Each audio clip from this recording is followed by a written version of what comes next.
پاک میں ارشاد فرماتا ہے الا ان اولیاء اللہ لا خوف، کہ بے شک ضرور اللہ کے ولیوں کو کوئی خوف ہوگا اور نہ وہ غمزدہ ہوں گے۔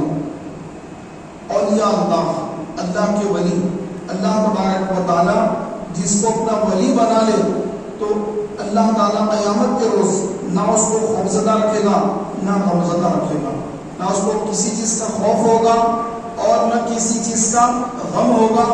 اور یہ اولیاء کرام، ولی کے معنی دوست کی، اولیاء دوستوں کی جمع، ایک ہے فرینڈ، ایک دوست، ولی، فرینڈس، اولیاء، بہت سارے ولیوں کو ملا کر اس کی جمع ہے اولیاء۔ تو اولیاء اللہ، اللہ کے دوست، تو آقا علیہ السلام والسلام کے امت میں، حضور علیہ السلام والسلام کی امت میں جو اولیاء کرام ہیں، یہ سابقہ جتنے انبیاء گزرے، موسیٰ علیہ السلام، نوح علیہ السلام، عیسیٰ علیہ السلام، ہر نبی کے دور میں اولیاء اللہ ہوئے ہیں، سلیمان علیہ السلام، داؤد علیہ السلام، ہر نبی کے دور میں ہوئے۔ لیکن رسول پاک علیہ السلام کے دور کے جو اولیاء اللہ ہیں، یہ اولیاء سابقہ امتوں میں سب سے افضل ہیں۔ حضور علیہ السلام جیسا سب سے افضل، حضور کی امت ساری امتوں میں افضل، اسی طرح حضور علیہ السلام کی امت کے اولیاء اللہ سابقہ تمام امتوں کے اولیاء سے افضل ہے۔ اور ان میں سب سے افضل جماعت صحابہ کرام، صحابہ میں سب سے افضل خلفاء راشدین، سب سے بڑے اللہ کے ولی حضرت سیدنا ابو بکر صدیق رضی اللہ تعالی عنہ، اس کے بعد سیدنا عمر فاروق اعظم، اس کے بعد حضرت عثمان ابن عفان جن کو عثمان غنی بھی کہا جاتا ہے، اور اس کے بعد مولا کائنات مولا علی شیر خدا علی مرتضیٰ رضی اللہ تعالی عنہ۔ تو یہ جو اولیاء کی جماعت ہے، ان سارے اولیاء میں یہ چار خلفاء راشدین سب سے افضل ہیں، ان سے بڑا امت میں کوئی نہیں، ابو بکر سے بڑا امت میں کوئی نہیں، ابو بکر کے بعد عمر، عمر کے بعد پھر عثمان، پھر عثمان کے بعد پھر حضرت علی رضی اللہ تعالی عنہ اجمعین۔ محترم بھائیوں، خواتین میں اسلام کے اندر جو خواتین ہیں، ان میں سب سے افضل، سب سے اعلیٰ، حضور کی امت میں سب سے افضل اور سب سے اعلیٰ جو فرمایا گیا وہ حضرت خدیجہ الکبریٰ ہے، حضرت عائشہ صدیقہ ہے، حضرت سیدہ کائنات سیدہ فاطمہ الزہرا رضی اللہ تعالی عنہا ہے۔ یہ امت کی افضل ترین خواتین ہیں۔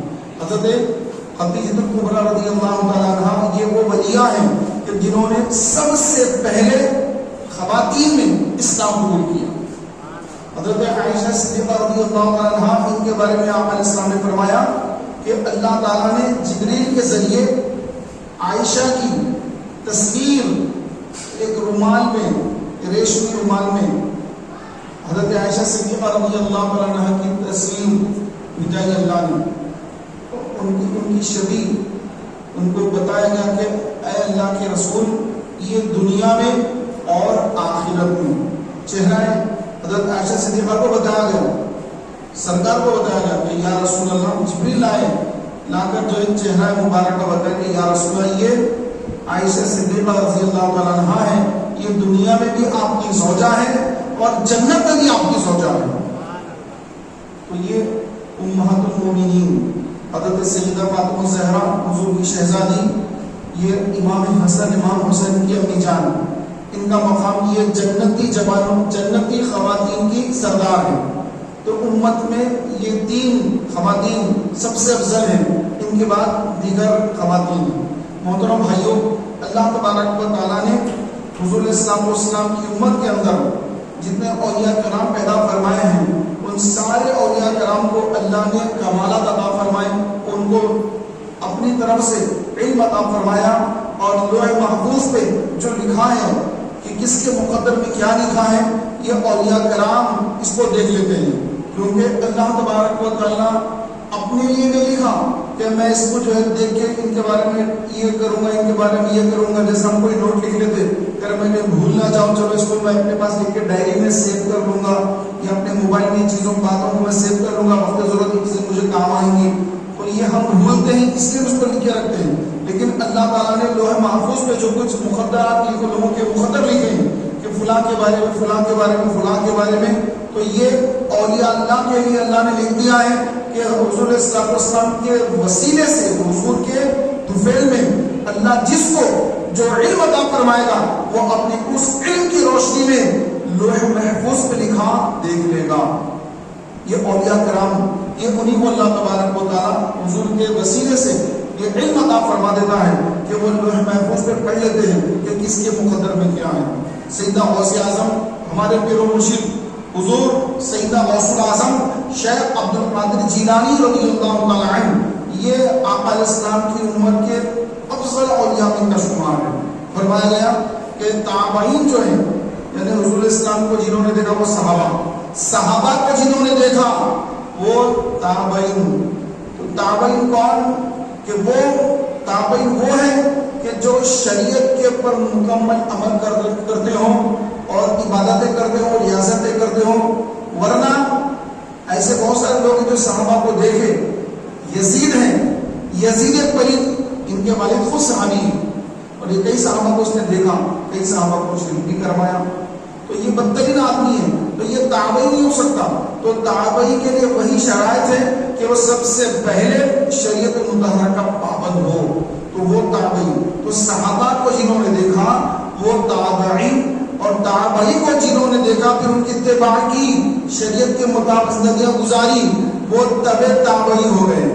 اور حضور سیدنا غوث الاعظم شیخ عبد القادر جیلانی رضی اللہ تعالی عنہ کا مقام اور مرتبہ تابعین کے بعد جو تبع تابعین ہیں ان میں سارے تبع تابعین میں کچھ کو چھوڑ کر، تابعین میں تبع تابعین میں کچھ کو چھوڑ کر آپ کا مقام سب سے افضل ہے اولیاء کرام میں. یہاں تک کہ امام مہدی کا ظہور ہوگا اور امام مہدی رضی اللہ تعالی عنہ آپ کو بھی اللہ تبارک و تعالی بڑا مقام اور بڑا مرتبہ عطا فرمائے گا.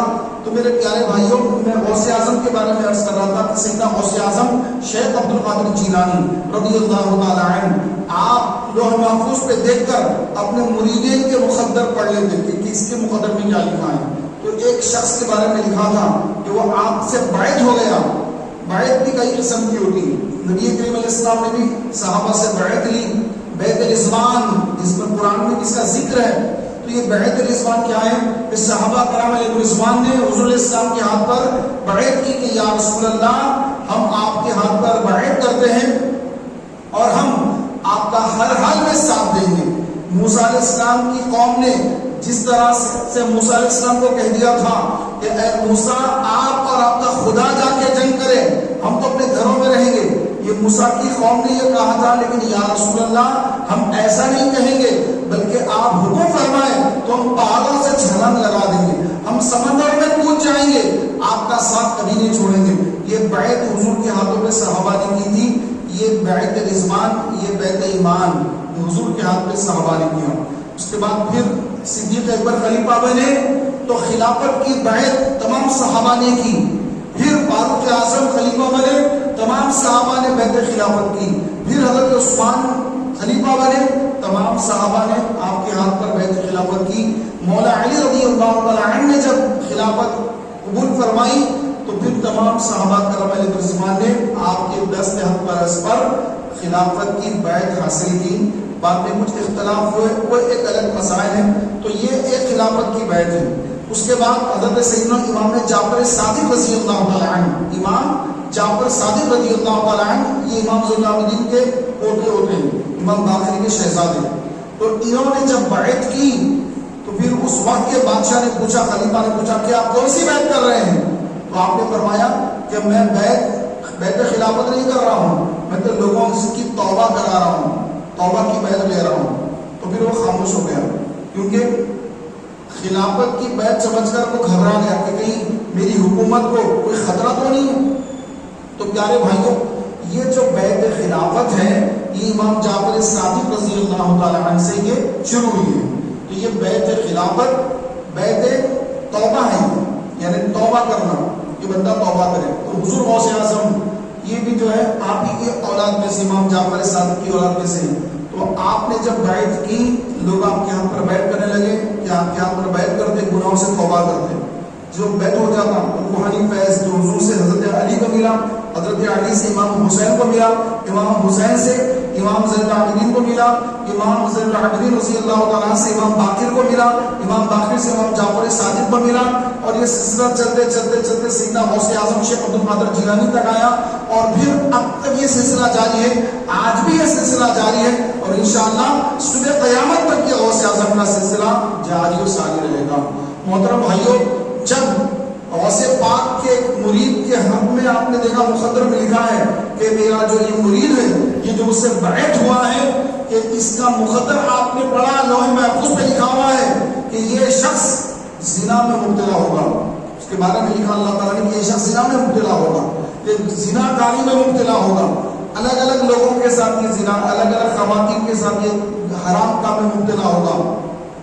آپ نے اس کے لیے دعا فرمائی کہ یا اللہ یہ میرا مرید، اس کے بارے میں لوح محفوظ پہ لکھا کہ یہ زنا کے گناہ میں مبتلا ہوگا، اے اللہ تو اس کو زنا سے بچا، یہ مجھ سے بیعت ہوا ہے، اس کی نسبت میرے ساتھ ہو گئی ہے، تو اس کو زنا کے گناہ سے بچا۔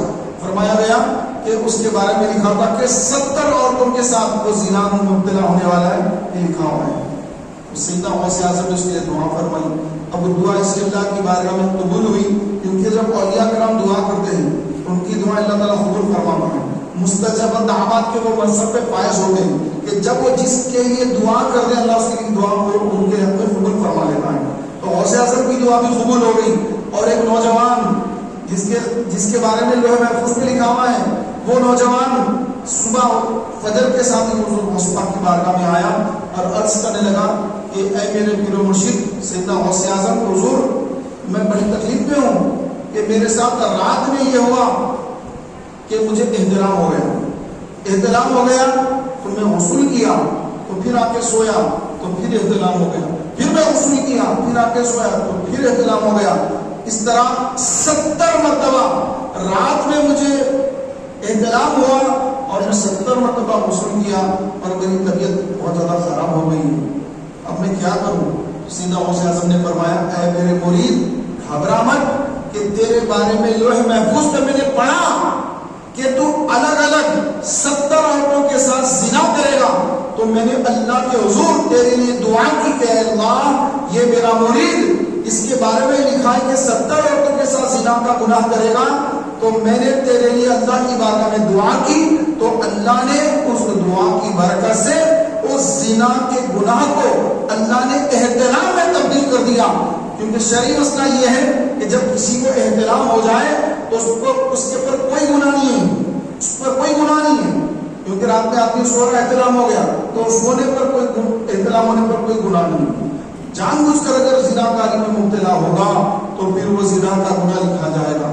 تو میرے پیارے بھائیوں، میں ایسے کر رہا تھا کہ جو اللہ والے ہوتے ہیں کہ یہ جو ہے محفوظ پہ دیکھ کر اپنے مریدوں کے بارے میں جب دیکھتے کہ فلاں مرید کے ساتھ یہ معاملہ ہے، اس کے ساتھ یہ معاملہ ہے، تو سبحان اللہ قربان جائیے، بیعت ہونے کی یہ فضیلت ہے، یہ برکت ہے کہ غوث اعظم کے سلسلے میں غوث اعظم کے ہاتھ پر جو بیعت ہو گیا تو اللہ نے اپنے کرم سے اپنے اس ولی کی دعا کی برکت سے اس کو زنا کے گناہ سے بچا لیا اور اس کو احتلام میں تبدیل فرما دیا۔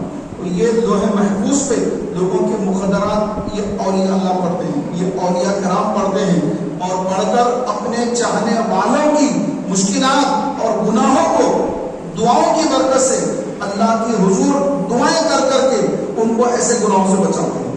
محترم بھائیوں، اللہ والے جو ہیں یہ بعض تو ایسے ہوتے ہیں، میلاد کے بارے میں فرمایا گیا کہ اللہ تبارک و تعالیٰ ان کو پیدائشی ولی بنا کے پیدا کرتا ہے، وہ پیدائشی ولی ہوتے ہیں، جیسے ہمارے غوث اعظم، آپ پیدائشی ولی ہیں، ماں کے پیٹ سے ولی بن کر پیدا ہوئے، اور بہت سارے ایسے ہیں جو بعد میں ولی بنے، اللہ نے ان کو اپنے فضل و کرم سے بعد میں ولی بنایا۔ حضرت سیدنا بشر حافی رحمۃ اللہ تعالیٰ نے، آپ شراب پیتے تھے، شراب کا نشہ کرتے تھے، زیادہ شراب پیتے تھے، شراب پی کر جو ہے آپ ایک مرتبہ پی کے آپ ایک جگہ زیادہ پی لیے اور روڈ پر جو ہے آپ گر گئے۔ آج بھی دیکھیں بہت سارے روڈ پہ لوگ کھڑے رہتے ہیں پی کر کے، تو آپ نے زیادہ پی لی، روڈ پر گر گئے، اور پینے کے بعد جو ہے فرمایا گیا کہ آپ جو ہے اٹھے، پھر ایک پیپر دیکھا جس پہ اللہ لکھا ہوا تھا، اللہ لکھا ہوا تھا. تو آپ نے دیکھا کہ ارے اللہ کا نام نیچے لکھا ہوا ہے، تو یہ دیکھ کر جو ہے آپ فوراً تعظیم کے ساتھ، ادب کے ساتھ آپ نے اس پر پیپر کو اٹھا لیا، کاغذ کو اٹھا لیا، ایک اللہ کا نام لکھا ہے، اللہ کا نام لکھا ہے. تو اللہ کے نام کی آپ نے تعظیم کی. سے آج کل بھی ہوتا ہے کہ اخبار وغیرہ میں یا پھر جو انویٹیشن کارڈ ہے، شادی کے کارڈ وغیرہ پہ بسم اللہ الرحمن الرحیم لکھا ہوتا ہے. اخبارات میں قرآن کی آیتیں، احادیث مبارکہ لکھی ہوتی، لوگ اس کو لے جا کر جو ہے ردی میں بیچ دیتے ہیں، یہ توہین ہوتی ہے اس کی. تو اللہ بس حفاظت فرمائے. تو اللہ کے نام کی تعظیم، اللہ کے نام کا ادب انہوں نے کیا. تو سبحان اللہ، اللہ تبارک و تعالیٰ نے کرم فرما دیا اور فرمایا کہ جس نے ہمارے نام کی تعظیم کی، کہ آپ نے پیپر اٹھا لیا اور اونچے مقام پہ رکھا کہ اللہ کا نام نیچے گرا، اس کو اوپر رکھنا چاہیے. تو اللہ تبارک و تعالیٰ اس وقت کے ولی پر وحی پر، اس وقت کے ولی کی طرف آپ نے اللہ کی طرف سے یہ اشارہ ہوا کہ فلاں نے، بشر حافی نے ہمارے نام کی تعظیم کی، ہمارے نام کو بلند رکھا، ہم اس کو بلندی عطا فرمائیں گے.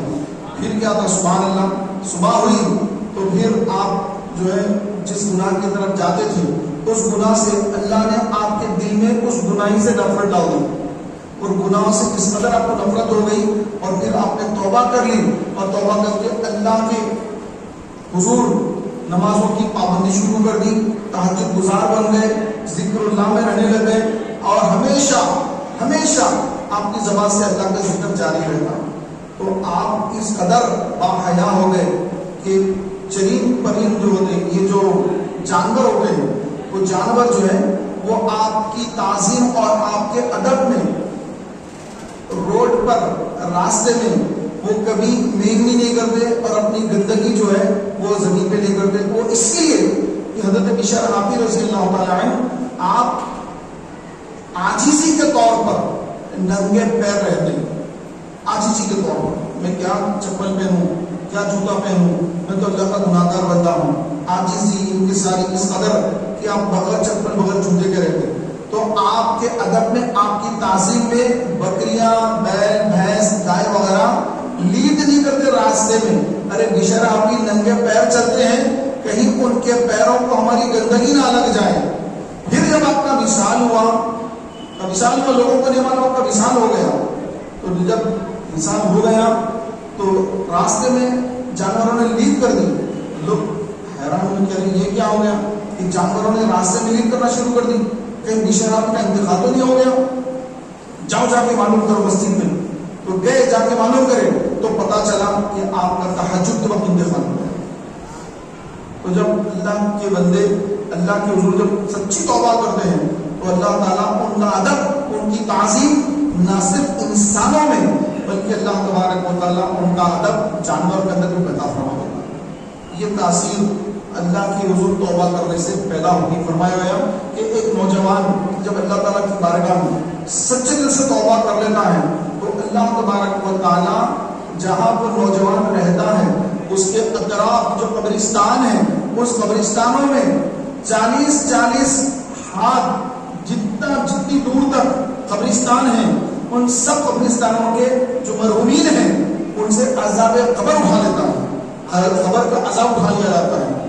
تو میرے پیارے اور محترم بھائیوں، یہ ولایت جو ملتی ہے یہ ایک تو اللہ تبارک و تعالیٰ جس کی عبادت سے خوش ہو اس کو اپنا ولی بنا لیتا ہے، یا محض اپنے فضل و کرم سے اللہ تبارک و تعالیٰ اس کو گناہوں سے توبہ کی توفیق عطا فرما کر اس کو اپنی ولایت عطا فرماتا ہے. اور ایک وہ ہے کہ جو پیدائشی طور پر جب دنیا میں آتے ہی بس دنیا میں ان کا جلوہ بار ہونا تھا کہ ان کی کرامتیں ظاہر ہونا شروع ہو گئی. تو یاد رکھیے ہر ولی سے کرامت کا ظہور یہ ضروری نہیں ہے. ایسا نہیں کہ کوئی ولی ہے تو بھائی انہوں کچھ کرامت بتانا، انہوں کرامت بتایا تو ولی ہے، ایسا نہیں. ولایت جو ہے یہ کرامت پر جو یہ موقف نہیں ہے. اللہ جس کو اپنا ولی بنا لے، فرمایا گیا کہ جہاں پر 40 مومن ہوتے ہیں وہاں پر ایک اللہ کا مقبول بندہ، ایک اللہ کا ولی ہوتا ہے. یعنی 40 مومن. مومن کون؟ ایک مسلمان ایک ہے مومن. مومن وہ ہے کہ جس کے دل میں سرکار صلی اللہ علیہ وسلم کی اتنی محبت ہے کہ وہ اپنے آپ سے زیادہ، اپنے اہل و عیال سے زیادہ، اپنے ماں باپ سے زیادہ، اپنے پیسے سے زیادہ، اپنے آپ سے زیادہ رسول پاک علیہ السلام سے محبت کرے، وہ مومن. اور مسلمان کون؟ جو لا الہ الا اللہ محمد رسول اللہ صلی اللہ علیہ وسلم پڑھ لیا مسلمان ہو گیا. مسلمان تو سب ہیں. مومن وہ ہے جو رسول پاک علیہ السلام سے اتنی محبت کرے، اتنی محبت کرے، جیسے حدیث پاک میں ہے لا یؤمن احدکم حتی اکون احب الیہ من والدہ وولدہ والناس اجمعین. تم میں سے اس وقت تک کوئی مومن ہو ہی نہیں سکتا جب تک اپنی اولاد، اپنے ماں باپ، اپنے مال اور اپنے آپ سے زیادہ مجھ سے محبت نہ کرے. تو مومن ہونے کی یہ شرط ہے. مسلمان کے لیے تو کلمہ کافی ہے، لیکن مسلمان کے اندر ایک اور ایک کوالٹی ہوتی ہے، مومنانہ صفت. وہ مومنانہ صفت کب پیدا ہوتی ہے؟ جب وہ اتنا زیادہ حضور علیہ السلام سے محبت کرے کہ ماں باپ قربان، اولاد قربان، مال قربان، اپنی جان قربان، جب جا کے وہ مومن ہوا. تو جہاں 40 مومن ہوتے ہیں وہاں اللہ کا ایک ولی ضرور ہوگا، اللہ کی بارگاہ کا مقبول بندہ وہاں پر ضرور ہوتا ہے. تو ایسا نہیں کہ بس جو ہے وہ بالکل لمبے لمبے اس کے بال ہو یا بکھرے ہوئے بال ہیں یا پھر جو ہے اس کے کپڑے پھٹے ہوئے ہیں، ایسا ہونا ضروری نہیں ہے. بعض لوگ یہ سمجھتے ہیں کہ اولیاء اللہ جو ہے وہ جو ہے بالکل الگ ہی ہوتے ہیں. تو ایسا نہیں، بلکہ پیارے محترم بھائیوں فرمایا گیا اولیاء اللہ جو ہے اللہ نے ان کو اپنے بندوں میں چھپا کے رکھا ہے.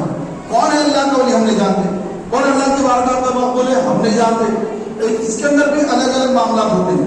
ایک ہوتے ہیں اللہ کے ولی کہ جو سب سے پہلے ان کو جو ہے اپنے پیر و مرشد سے محبت ہوتی ہے، تو فنا فی المرشد کے منصب پہ فائز ہوتے ہیں. مرشد کی محبت میں فنا ہو جاتے ہیں. جو مرشد بولے وہی، رات کو دن بولے تو دن، اور دن کو رات بولے مرشد تو بس جو مرشد بولے وہی.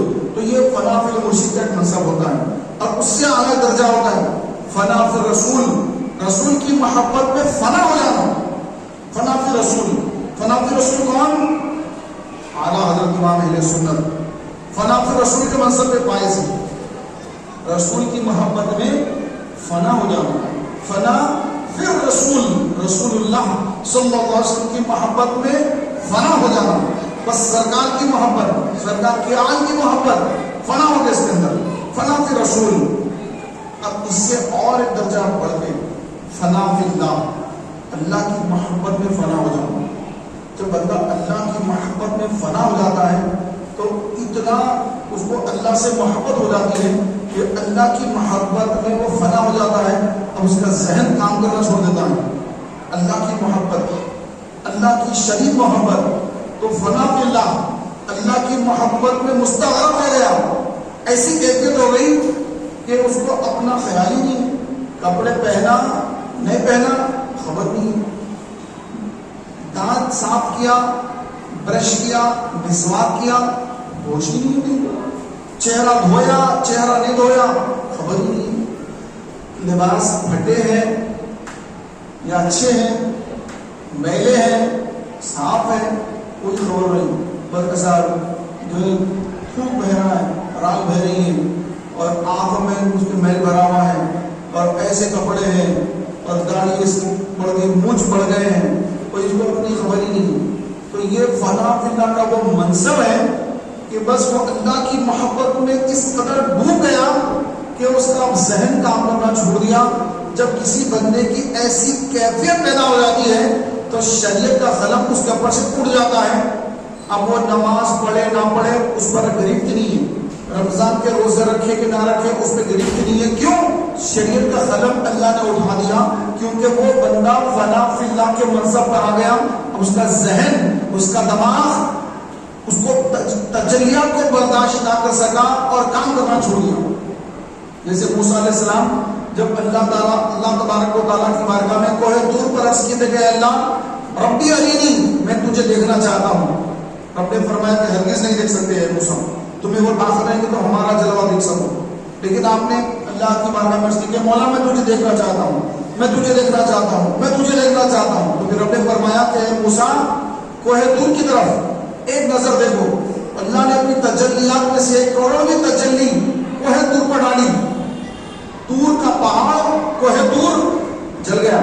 موسیٰ علیہ السلام اس تجلی کو دیکھے برداشت نہ کر سکے، بے ہوش ہو گئے، زمین پہ تشریف لائے۔ یہ کیا ہے کہ ہر اپنی میں کنڈیشن ہی ہوتی ہے۔ ہمارے آقا علیہ السلام نے اپنے ماتھے کی آنکھوں سے اپنے رب کا دیدار کیا، نہ آنکھیں پھری نہ ہنسی آئی۔ یہ حضور کا مقام، وہ حبیب ہے، یہ کلیم ہے۔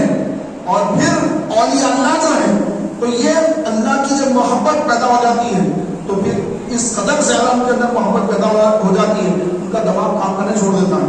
جب یہ وہ منصب پہ آ جاتے ہیں تو پھر اب ان کی نمازیں معاف، ان کے روزے معاف، اور وہ کچھ بھی کرے ان میں گرفت نہیں ہے، کیونکہ ان کے اوپر ایک ایسی کیفیت طاری ہو گئی، اور اس کیفیت کا نام ہے مجذوبیت۔ وہ لوگ مصروف کہتے ہیں، مصروف نہیں بھائی، مصروف نہیں، مجذوب، حالت جذب میں ہے، جذب کی کیفیت میں ہے، خبر ہی نہیں بندے کو کچھ کہ اللہ کی محبت میں ڈوب گیا ہے، تو مجذوبانہ کیفیت طاری ہو جاتی ہے۔ یہ مجذوب اکثر آپ دیکھے ہوں گے، ابھی تو بہت کم نظر آتے ہیں، لیکن جب ہمارا بچپن تھا ہم دیکھتے تھے اس زمانے میں، شاید ابھی جو بڑے حضرات ہیں وہ دیکھے ہوں گے کہ اکثر گلیوں میں، چوراہوں وغیرہ پر کچھ لوگ ایسے بیٹھے ہوتے تھے جن کے کپڑے پھٹے ہوئے ہوتے تھے، اور ان کی داڑھی اتنی بڑی، بال کئی سال گزر جاتے، وہ نہاتے نہیں، ان پہ کیفیت ہوتی ہے، ان کو کہتے ہیں مجذوب۔ اور یہ ولایت کا اعلیٰ مقام ہوتا ہے، افضل مقام ہوتا ہے، بڑے درجے کی ولایت کے ہوتے ہیں۔ تو ان کے ساتھ بعض لوگ نعوذ باللہ ان کے ساتھ مسخرہ پن کرتے ہیں، بعض لوگ ان کو ستاتے ہیں، بعض لوگ ان کے پاس جا کر دعائیں لیتے ہیں، حضرت میرے لیے دعا کر دیجیے، حضرت میرے لیے دعا کر دیجیے، لیکن ان کو کسی کی پرواہ نہیں ہوتی۔ ایسا نہیں کہ کوئی میرے پاس آیا تو میں جو ہے اس سے بات کروں، کیونکہ ان کا ذہنی کام کرنا چھوڑ دیا ہے، تو وہ ہر ایک سے بے نیاز ہو جاتے ہیں، وہ اللہ کے ہو جاتے ہیں۔ تو میرے پیارے بھائیوں، یہ ولایت ہر الگ الگ قسم کی ولایتیں ہوتی ہیں۔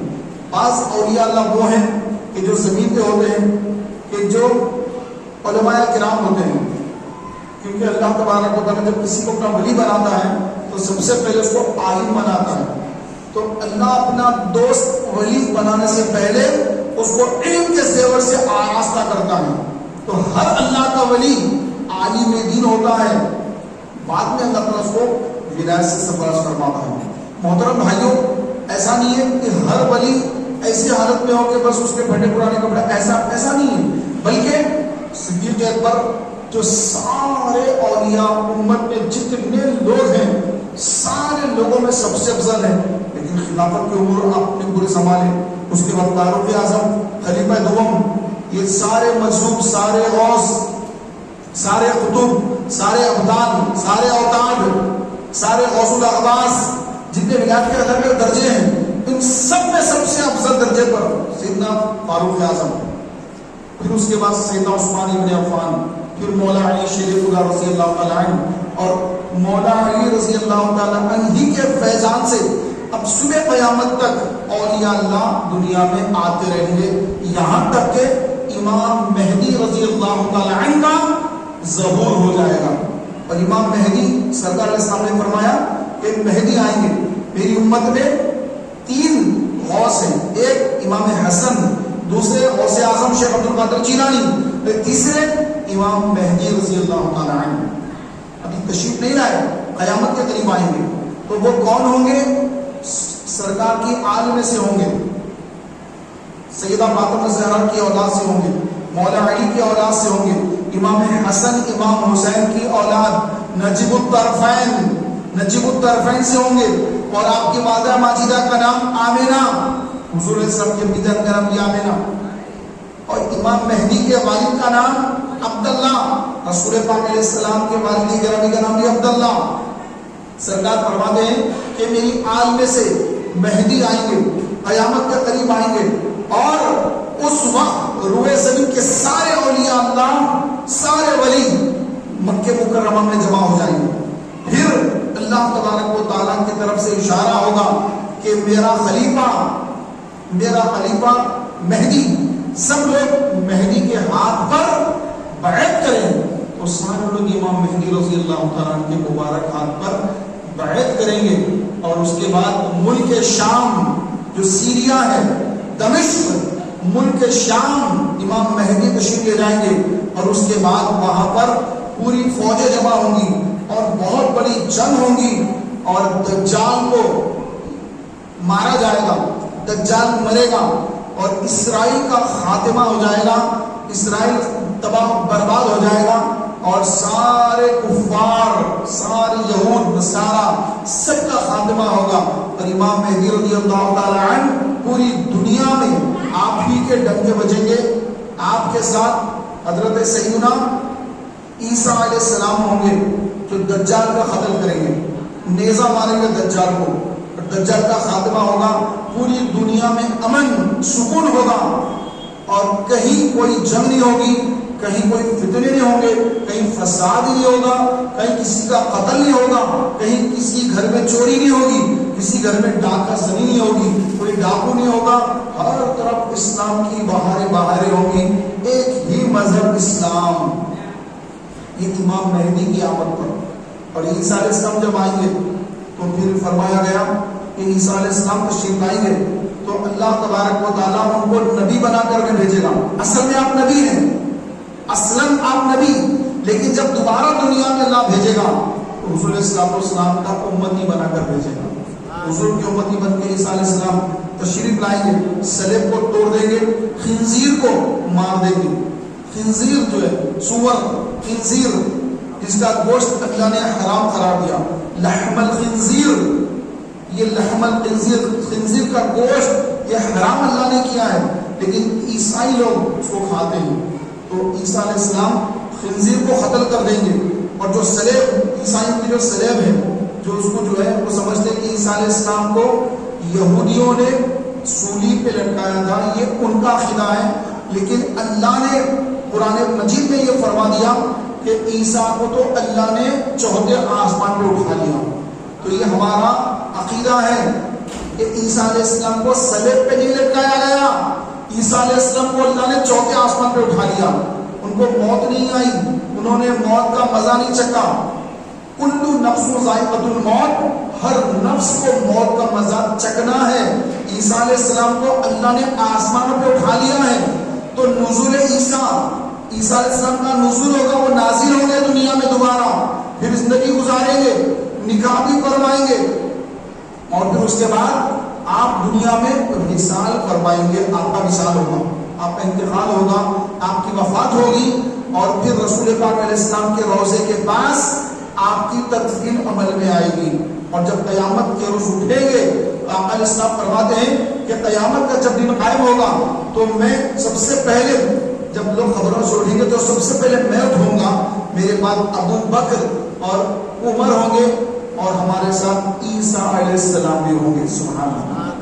میرے پیارے محترم بھائیوں، اللہ تبارک و تعالیٰ نے دنیا میں ولیوں کو بھیج کر لوگوں کی ہدایت کے لیے راستے بنا دیے، کیونکہ آقا علیہ السلام آخری نبی ہے۔ سرکار علیہ السلام نے فرمایا انا خاتم النبیین لا نبی بعدی، میں آخری نبی ہوں، میرے بعد کوئی نبی نہیں، حضور علیہ السلام کے بعد اب کوئی نبی نہیں، تو اب قیامت تک کوئی نبی نہیں آئیں گے، حضور آخری نبی ہے صلی اللہ علیہ وسلم۔ اب امت کے اندر اصلاح کا کام کرنا ہے، لوگوں کو صحیح راستہ بتانا، لوگ ہر تھوڑے دن میں غلط راستوں پہ چلے جاتے ہیں، تو اللہ تبارک و تعالیٰ نے لوگوں کی ہدایت کے لیے ہر صدی میں ایک مجدد کو رکھا ہے، ہر صدی میں قیامت تک مجددین آتے رہیں گے، ہر صدی میں آئیں گے۔ 14ویں صدی میں امام اہل سنت الشاہ امام احمد رضا خان فاضل بریلوی رضی اللہ تعالیٰ عنہ کو اللہ نے 14ویں صدی کا مجدد بنا کے بھیجا، تو یہ مجددین صبح قیامت تک آتے رہیں گے، لوگوں کی اصلاح کرتے رہیں گے، اولیاء اللہ ہر زمانے میں رہیں گے، ہر دور میں رہیں گے، اور لوگوں کی اصلاح کا کام کرتے رہیں گے۔ محترم بھائیوں، سیدنا غوث اعظم شیخ عبد القادر جیلانی رضی اللہ تعالی عنہ جب آپ دنیا میں تشریف لائے، اس وقت بھی حالات بہت خراب تھی، بہت زیادہ گمراہیت پھیلی ہوئی تھی، رافضیوں کا فتنہ پھیلا ہوا تھا، رافضیت پھیلی ہوئی تھی، شیعیت پھیلی ہوئی تھی، تو یہ شیعیت، رافضیت، اس سے اسلام کو بچانے والے، سنیوں کو بچانے والے ہمارے غوث اعظم شیخ عبد القادر جیلانی رضی اللہ تعالیٰ عنہ ہیں. تو حضور سیدنا غوث اعظم نے غنیت الطالبی میں فرمایا کہ شیعوں کے کفر پہ شک کرنے والا بھی کافر ہے. کہ شیعوں کے کفر پہ شک کر رہا ہے کہ شیعہ کافر ہے یا نہیں ہے، ایسا کوئی شک کرے وہ بھی کافر، کیونکہ ان کا بنیادی عقیدہ یہ ہوتا ہے نعوذ باللہ. ان کے اندر بھی بہت سارے فرقے ہیں. شیعوں کے اندر فرقے ہیں. ایک فرقہ حضرت علی رضی اللہ تعالیٰ عنہ کے بارے میں کہتا ہے کہ حضرت علی رضی اللہ تعالیٰ عنہ خدا ہے. نعوذ باللہ. جب حضور معراج پر گئے تو وہاں معراج پر جب پردہ دیکھا، پردہ جب اٹھایا تو دیکھا کہ وہاں اور کوئی نہیں بلکہ جہاں سے وحی آتی تھی، جبریل جہاں سے وحی لاتے تھے وہاں وہ پردہ تھا. جب پردے کو اٹھایا گیا تو وہاں پر علی بیٹھے تھے. نعوذ باللہ. یعنی علی کو خدا مانتے ہیں. مولا علی رضی اللہ تعالیٰ عنہ کو خدا ماننا یہ شیعوں کا، رافضیوں کا عقیدہ ہے. اور غوث اعظم نے فرمایا کہ رافضی، شیعہ، ان کے کفر پر شک کرنے والا بھی کافر ہے. اور ان کے الگ الگ عقیدے ہیں کہ جبریل امین سے غلطی ہو گئی، اللہ کے پاس سے وحی لا کر کے علی کو دینا تھا، غلطی سے سرکار کو دے دی، حضور صلی اللہ علیہ وسلم کو لے کر دے دی.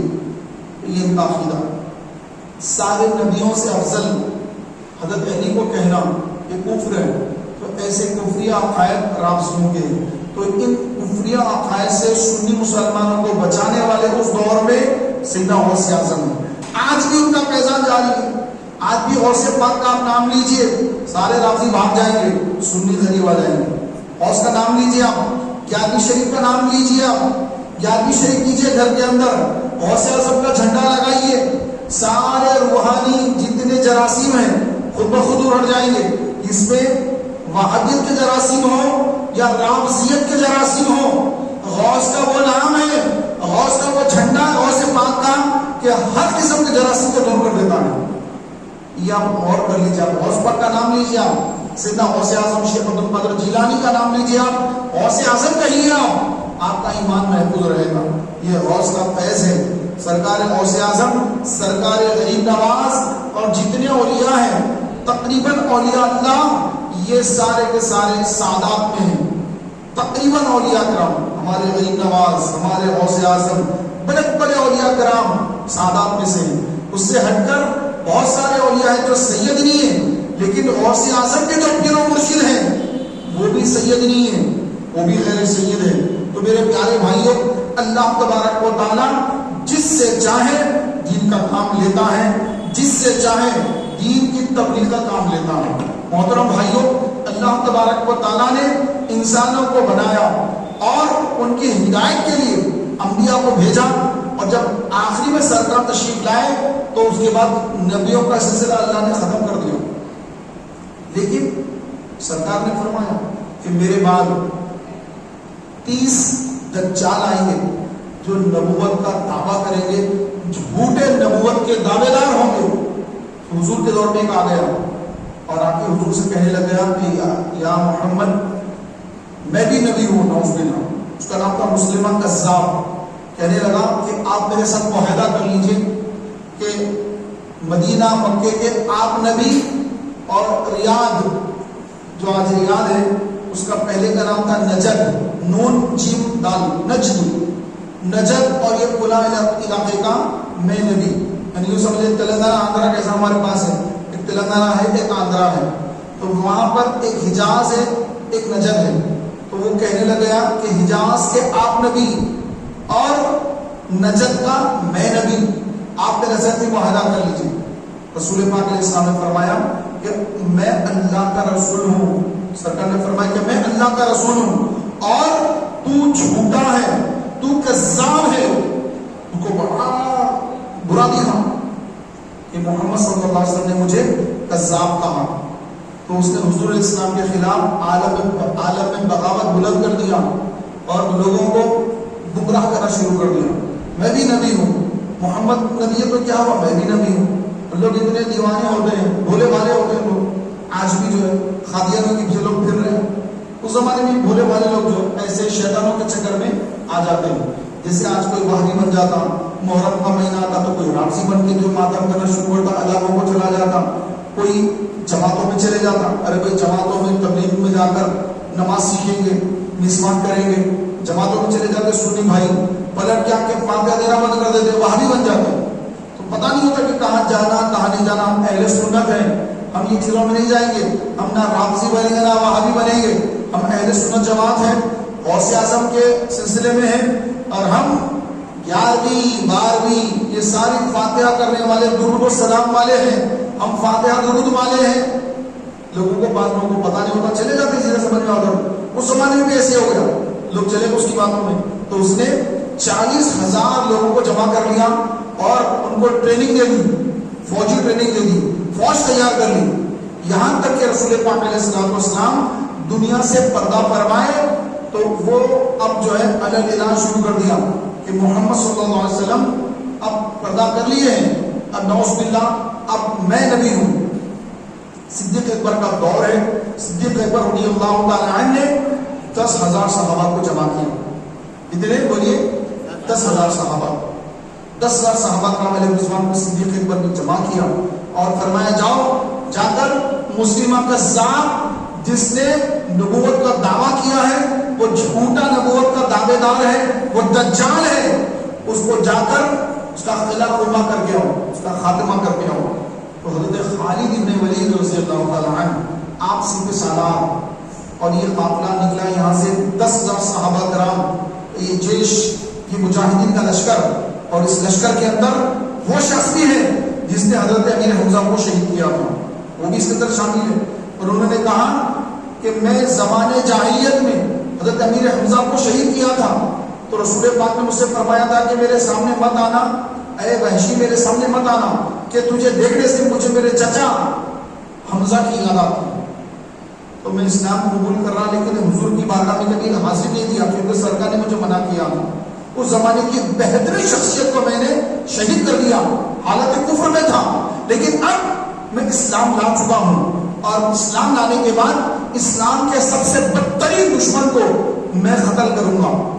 وہ زبردست نیزہ و باز پہ نیزہ مارنا آتا تھا ان کو، تو وہ بھی حضرت خالد بن ولید کے لشکر میں تیار ہو کر چلے گئے اور یمامہ جو نجد ہے آج کا، وہاں جا کر 40,000 کے لشکر سے صحابہ کرام کا 10,000 کا لشکر ٹکرایا، اور الحمدللہ 10,000 صحابہ نے 40,000 کی فوج کا قتل عام کر دیا.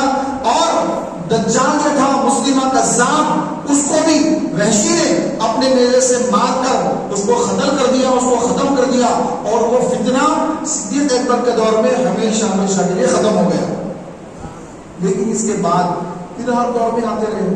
اب یہ 15ویں صدی چل رہی ہے، 14ویں صدی میں ایک دجال پھر آ گیا جس کو دنیا قادیانی کہتی ہے. کیا کہتی ہے؟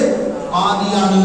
یہ بھی ایک شخص پیدا ہو گیا، یہ پنجاب میں پیدا ہو گیا، انڈیا کا پنجاب ایک علاقہ ہے قادیان، پنجاب میں ایک علاقہ ہے قادیان، وہاں یہ پیدا ہو گیا. شروع میں اچھے کام کیے، لوگوں اس کو جو اپنی طرف متوجہ کر لیا، پھر بعد میں نعوذ باللہ اپنے آپ کو کہنے لگا کہ معاذ اللہ میں نعوذ باللہ اپنے آپ کو کہا کہ میں بھی اللہ کا نبی ہوں. اور پھر ایسی بدترین موت مرا کہ طہارت خانے میں، گندگی میں، جہاں پر گندگی ہوتی ہے طہارت خانہ ہے، اس طہارت خانے میں وہ مرا اور گندگی میں پڑ گیا، اور گندگی سے نکال کے لا کے اس کے چاہنے والوں نے اس کو قبر میں دفنا دیا. تو وہ فتنہ بھی چلتا ہے، آج بھی چل رہا ہے، ہمارے ملک میں ہے، ہمارے پڑوسی ملک میں ہے، اور ان کو اسلام دشمن طاقتیں ان کو پیسوں سے مدد کرتی ہیں. وہ مسلمانوں کے قریب آتے ہیں، مسلمان بچیوں سے شادیاں کر لیتے ہیں، قادیانی ہوتے ہیں، اپنے آپ کو مسلمان بتا کر مسلمان گھروں میں شادیاں کر لیتے ہیں، اور اس کے بعد پھر ان بچیوں کو قادیانیت میں ان کو کنورٹ کر لیتے ہیں. آپ کے پاس آپ کے خاندان میں گھر میں بچی کی شادی ہے تو پھر آپ انویسٹیگیشن کریے، معلومات کریے کہ وہ لڑکا کون ہے، کس مذہب سے تعلق رکھتا ہے، کیا ہے اس کا، کس کو فالو کرتا ہے، سنی ہے، وہابی ہے، رافضی ہے، قادیانی ہے کیا، یہ معلوم کرنا ضروری ہے. ورنہ لوگ قادیانیوں سے بھی شادی کر دیتے ہیں. لوگوں کو پتہ نہیں ہوتا ہے نہ مسلمان ہے, ان کے نام بھی مسلمان جیسے ہوتے ہیں, نہ مسلمان ہے تو ٹھیک ہے چلو بھائی شادی کر دو, تو لوگ دہیج دے لے رہے ہیں, بہت جو ہے آسانی سے شادی کر رہے ہیں, تو لوگ قادیانیوں سے شادی کر دیتے ہیں. بعد میں ان کو پتہ چلتا ہے کہ ارے وہ تو قادیانی ہے, تو اب کیا کریں گے, ہو گیا نا بھائی جانے دو, کیا کر سکتے ہیں, ہم کو تو نہیں والا, اللہ معاف کرنے والا ہے. ارے قادیانی تو کافر ہے, قادیانی کے کفر پہ شک کرنے والا بھی کافر ہے. کوئی نعوذ باللہ کہے کہ حضور کے بعد فلاں کوئی نبی ہے, اگر کوئی بولے کہ معجزہ دکھاؤ, نبی تو معجزہ دکھاتے ہیں, آپ بھی کوئی معجزہ دکھاؤ, اگر کوئی یہ بولے کہ معجزہ دکھاؤ, اسی وقت کافر ہو گیا. معجزہ دکھاؤ بول کے اگر وہ بولے گا تو بھی کافر ہو جائے گا. رسول علیہ السلام کے بعد اب کوئی نبی نہیں, حضور علیہ السلام آخری نبی. تو محترم بھائیوں, یہ فتنہ, یہ بڑا فتنہ پھیل رہا ہے. یہ ہمارے شہر میں بھی ہے. حیدرآباد کی بات کر رہا ہوں میں, اپنے حیدرآباد دکن کی بات کر رہا ہوں میں. حیدرآباد دکن کے اندر بھی قادیانیت پھیل رہی ہے. قادیانیت یہاں پر بھی پھیل رہی ہے. افضل گنج پر ان کی ایک عبادت گاہ ہے, سنتوش نگر پہ ان کی عبادت گاہ ہے, فلک نما کے پاس ریلوے اسٹیشن کے پاس وہاں پر ان کی عبادت گاہ ہے. وہ اپنے آپ کو مسلمان, احمدی مسلمان کہتے ہیں, لیکن وہ کافر ہیں. نہ ان کی مسجد ہے, نہ وہ مسلمان ہیں. ان کی عبادت گاہ ہے جس میں وہ عبادت کر لیتے ہیں. تو میرے پیارے بھائیوں, یہ بڑا فتنوں کا دور ہے. ان فتنوں کے دور میں اپنے ایمان کا تحفظ, ایمان کی حفاظت یہ اہم ترین ہے. کہ مسلمان مرنا سب سے بڑی کامیابی ہے کہ نماز تو پڑھ رہے ہیں, روزے رکھ رہے ہیں, رمضان آیا روزے رکھ رہے ہیں, زکات دے رہے ہیں, لیکن کیا ایمان پر خاتمہ ہونا, اس کے لیے کچھ کرتے ہیں؟ اللہ سے دعا مانگتے ہیں کہ یا اللہ میرا خاتمہ ایمان پر ہو. کیونکہ خدا نہ خواستہ اگر موت سے پہلے کسی گمراہ فرقے میں چلے گئے, ایمان چلا جائے گا. نوجوان ہوتے ہیں, ماں باپ ان کو صرف دنیا دار بناتے ہیں, ان کو دنیا داری سکھاتے ہیں کہ دیکھو بیٹے یہ اسکول میں جاؤ, یہ کالج میں جاؤ, یہ پڑھو, یہ پڑھو, یہ پڑھو, بہت تمہیں کامیابی ملے گی, ترقی ملے گی. تو بے شک پڑھنا چاہیے, پڑھانا چاہیے, لیکن اس سے پہلے ان کو مومن بنانا چاہیے. ان کو یہ معلوم ہو کہ میں ایک سنی مسلمان ہوں, میں ایک سنی مسلمان ہوں, اور میں غوث اعظم کو چاہتا ہوں, میں غریب نواز سے محبت کرتا ہوں, میں امام احمد رضا کا فالوور ہوں, میں ان سے محبت کرنے والا ہوں, ان کے فتووں میں زندگی گزارتا ہوں. اس کو یہ معلوم ہو جائے کہ میں ایک سنی ہوں, فاتحہ درود والا ہوں, درود و سلام والا ہوں, میں 11ویں 12ویں والا مسلمان ہوں, میں عاشق رسول ہوں, میں حضور کی آل سے محبت کرتا ہوں, امام حسین سے محبت کرتا ہوں, میں سنی ہوں. اپنے آپ کو وہ پہچانے کہ ایک سنی ہے, غوث اعظم کے سلسلے میں بیعت ہو جائے, قادری بن جائے, اور اپنے آپ کا اعلان کرے کہ الحمدللہ اس کی جتنی ڈگریاں ہیں, مثلا وہ MBBS کر لیا, MD کر لیا, پروفیسر بن گیا, اس کے نام کے ساتھ اس کی پہچان, قادری پہچان اس کے ساتھ ہو. اس کا جب نام رکھے ماں باپ تو اس کے نام, جب برتھ سرٹیفکیٹ بناتے ہیں, بچہ پیدا ہوا, ہاسپٹل میں بچہ پیدا ہوا, تو وہاں سے جو ہے برتھ سرٹیفکیٹ لی جاتی ہے. تو جب برتھ سرٹیفکیٹ وہاں سے لی جاتی ہے, GHMC والے دیتے ہیں, حکومت ایشو کرتی ہے, تو وہاں پر جو نام لکھانا ہے, تو وہیں پر آپ اپنے چھوٹے سے 1 دن 2 دن کے بچے کو ہی آپ کسی ولی کامل, کسی پیر و مرشد کے ہاتھ پر بیعت کرا دیجیے. ضروری نہیں کہ ہاتھ میں ہاتھ لے کر بیعت کرنا. آپ بولیے کہ میرا بیٹا ابھی پیدا ہوا 2 دن کا ہے, آپ ان کو بیعت کر لیجیے, سلسلہ قادریہ میں داخل کر لیجیے. تو داخل کر لیا جاتا ہے. تو اب اس بچے کی جو برتھ سرٹیفکیٹ ہوگی اس میں نام آئے گا قادری.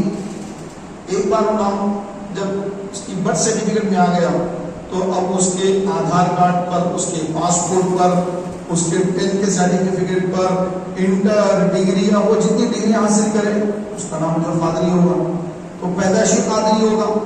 تو اب صرف نام کا قادری نہ رکھیں, اس کو قادریت کیا ہے, غوث اعظم کی تعلیمات کیا ہے, غریب نواز کی تعلیمات کیا ہے, امام احمد رضا کی تعلیمات کیا ہے, اس کو وہ بھی بتائیے تاکہ وہ صرف نام کا قادری نہ رہے. ایسا نہیں کہ قادری صرف نام کا ہے, بعد میں بھٹک کر وہ فرقے میں چلا گیا, یہ فرقے میں چلا گیا, لوگ بولیں گے یار یہ قادری اوپر ادھر کیسے رہ گیا. ایسا نہ ہو جائے. تو صرف نام ہی نہیں, نام کے ساتھ اس کو قادریت کی تعلیم ضرور ہے. پھر اس کے بعد آپ اس کو پڑھائیے, جتنا چاہے پڑھائیے, لیکن اس کو ایمان کا تحفظ کیا ہے کہ آخرت میں جو نجات ہے وہ ایمان پہ خاتمے پر ہے. خبر میں جو منظر ہے, خبر کا منظر, وہ بچوں کو بتائیے کہ خبر کا منظر کیا ہوتا ہے, خبر کیسی چیز ہے, خبر کیا ہے. رسول پاک علیہ السلام نے خبر کے بارے میں کیا فرمایا, اس بات پر ہمارے گھر میں کیا گفتگو ہوتی ہے؟ نہیں. اگر کوئی گفتگو شروع کرے گھر والے روک دیتے ہیں, ارے بھائی موت کا ذکر مت کرو یار, کیا موت کا ذکر لے کے بیٹھ گئے. یعنی جیسے موت کا اگر ذکر کرے تو موت آ جائے گی, ایسا لوگوں کا ذہن بنا ہوا ہے. ارے موت کا ذکر مت کرو, خبر موت یہ موت ہوتا ہے, اس کا ذکر مت کرو. اگر آپ ذکر نہیں کریں گے موت نہیں آئے گی, یا اگر ذکر کریں گے اور موت آ جائے گی. کتنا کمزور ایمان ہو گیا مسلمان کا. حضور اسلام نے فرمایا کہ میرے ہر امتی کے بارے میں جب لکھا جا رہا تھا تو میں دیکھ رہا تھا, جس کے بارے میں لکھا جا رہا تھا کہ یہ فلاں امتی ہے میرا, اس کے بارے میں لکھا جا رہا ہے اس کی اتنی عمر ہوگی, اس کو اتنا رزق ملے گا, اس کی یہاں شادی ہوگی, اتنے بچے ہوں گے, اس کی موت یہاں ہوگی, تدفین یہاں ہوگی. جب وہ لکھا جا رہا تھا, آواز قلم کی آواز میں سن رہا تھا, اس امتی کو دیکھ رہا تھا, اس کے چہروں کو دیکھ رہا تھا. تو پہلے سے طے ہے, بولنے سے کچھ نہیں ہوتا ہے.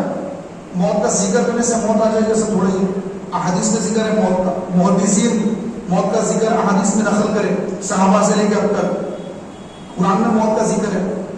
تو موت کا ذکر کرنے سے موت نہیں آ جاتی, جہنم کا ذکر کرنے سے جہنم میں نہیں چلے جاتے, جنت کا ذکر کرنے سے جنت میں نہیں چلے جاتے. اعمال, انما الاعمال بالنیات, عمل کرنا اور نیت ہماری اللہ کی رضا ہونا. تو آیا آج ہمارے بچوں کو ہم اپنے ایمان پر خاتمے کا ان کا ذہن بنا رہے ہیں؟ نہیں. مرنے کے بعد کی جو زندگی ہے جس کو عالم برزخ کہتے ہیں, اس کے بارے میں کیا ہمارے بچوں کو تعلیمات دے رہے ہیں؟ ان کو معلوم ہے کہ زندگی برزخی کیسی ہوتی ہے, وہاں کیا ہوتا ہے؟ نہیں معلوم کیا ہوتا ہے.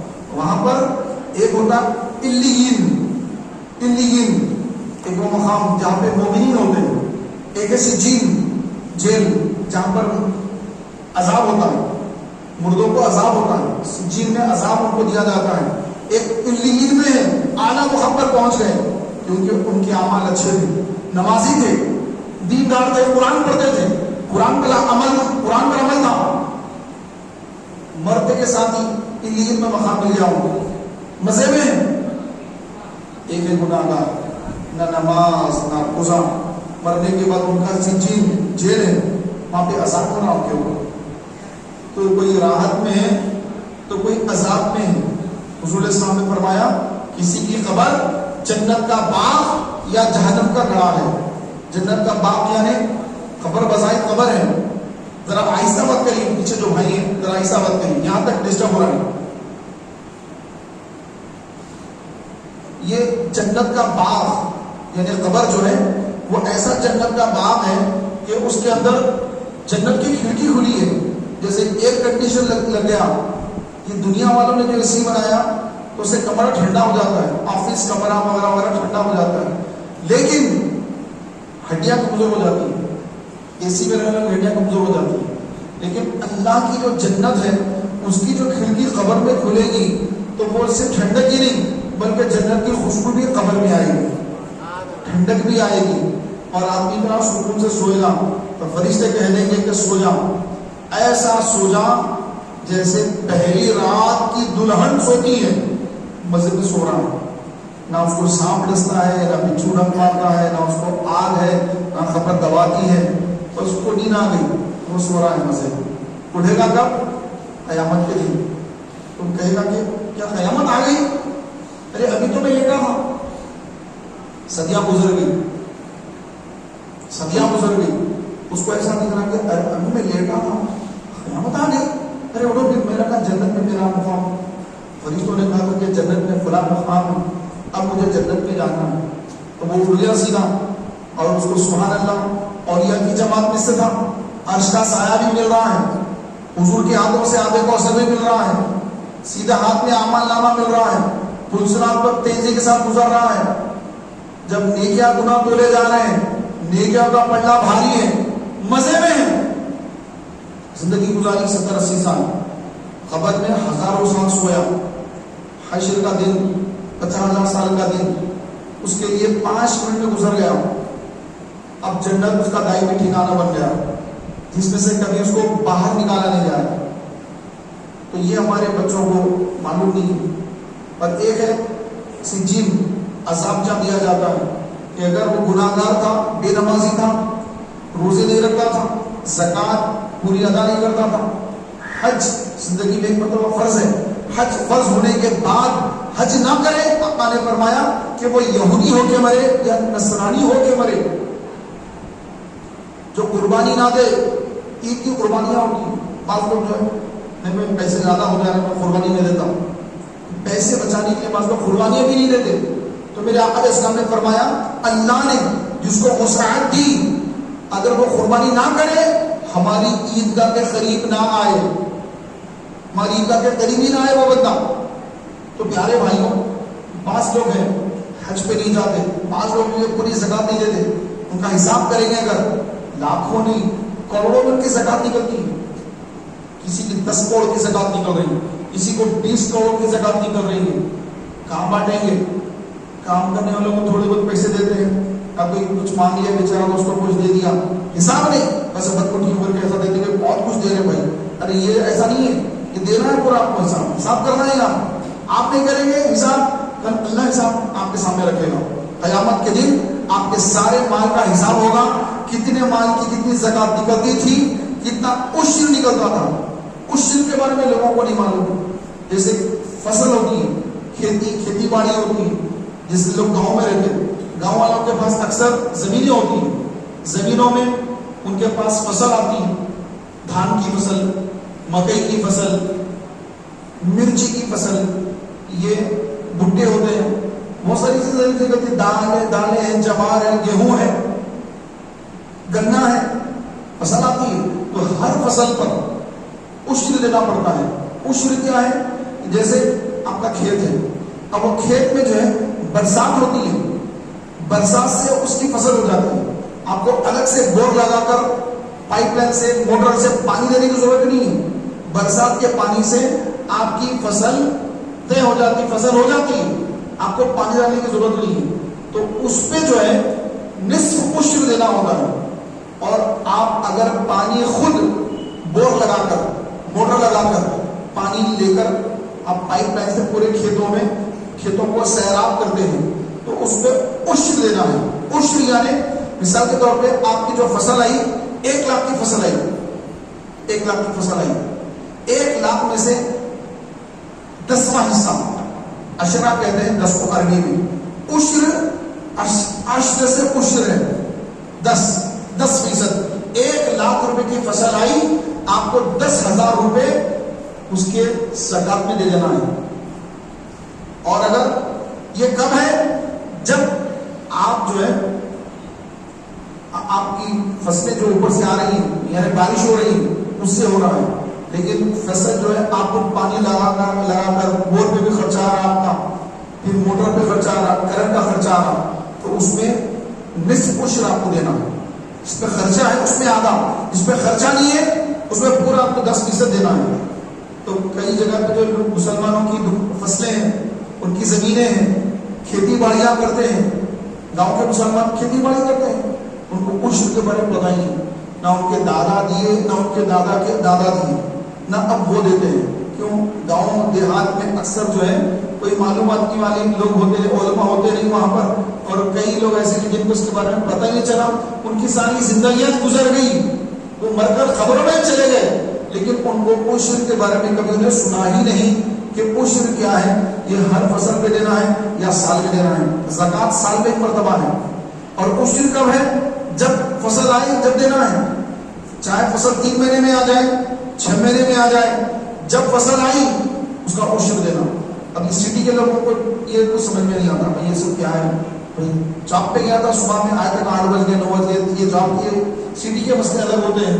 یہ فصلیں جن کی ہوتی ہیں، جن کی کھیتی باڑیاں ہوتی ہیں، جن کی زمینیں ہوتی ہیں، یہ ساری چیزیں ان کو معلوم ہوتی ہیں کہ فصل جب کرتی ہے تو فصل میں کتنا نفع ہوتا ہے، کتنا نقصان ہوتا ہے، کیا ہوتا ہے. یہ شہر کے لوگوں کو کچھ پتہ نہیں ہوتا. ہاں پہلے گاؤں میں تھے، شہر میں آ کے آباد ہو گئے، اب ان کی زمینیں گاؤں میں ہے، دھان آتی ہے. ایسے بہت سارے لوگ ہیں کہ پہلے گاؤں میں تھے، بعد میں حیدرآباد میں شفٹ ہو گئے. دادا آ گئے، دادا کے ابا حیدرآباد کو آ گئے، لیکن 100 کلو میٹر پہ گاؤں ہے، 50 کلو میٹر پہ گاؤں ہے، ابھی بھی ان کی زمینیں ہیں وہاں پر. کئی لوگ ہیں بعض تو بیچ کے آ گئے. بھائی کہاں رہتے کفرستان میں، چلو بیچ کے حیدرآباد آ جاؤ. کہاں رہتے وہاں پہ بیچ کے آ گئے کئی لوگ. لیکن ابھی بھی کئی لوگوں کی زمینیں ہیں، ان کی فصلیں آتی ہیں، لیکن وہ لوگ بیچارے نہ عشر نکالتے ہیں نہ نصف عشر نکالتے ہیں. اب جیسے باغ ہے، آم کا باغ ہے، سنترے کا باغ ہے، یہ اس کی بھی فصل آتی ہے تو اس پر بھی عشر نکالنے کا حکم ہے. موسمی کے باغات ہیں لوگوں کے، جب موسمی کی فصل آتی ہے، جب فصل کٹتی ہے اور جب ڈھیر رکھتے ہیں سنترا، ناگپور کا سنترا مشہور ہے، ناگپور میں سنترا نکلتا ہے تو بڑے بڑے جو ڈھیر لگائے جاتے ہیں، پھر ٹرکوں میں لوڈ ہوتے ہیں، ٹرکوں میں لوڈ ہو کر فروٹ مارکیٹ آتے ہیں، فروٹ مارکیٹ، پھر وہاں پر ہول سیل میں وہ لوگ خرید کر ریٹیل میں بیچتے ہیں، پھر وہاں سے منڈی میں لوگ لے کے گلی گلی دکانوں وغیرہ پہ پھر اس کو بیچتے ہیں. جب فصل جب کٹتی ہے تو جو باغ کا جو مالک ہے اس کے اوپر عشر واجب ہے، نہیں دیں گے تو پھر آخرت میں سب غریب تھے اللہ کی طرف سے. تو محترم بھائیوں کہ جو لوگ اپنی زکات ادا کرتے ہیں، عشر ادا کرتے ہیں، اور اللہ کا دیا ہوا مال جو ان کے پاس غریب کی امانت ہے وہ امانت غریب تک پہنچاتے ہیں، تو ان کا اپنی قیامت کے دن حساب ہوگا، آسانی سے نکل جائیں گے. یا اللہ یہ یہاں دے دیا، یہ یہاں دے دیا، یہ یہاں دے دیا، ان کا حساب کلیئر ہے.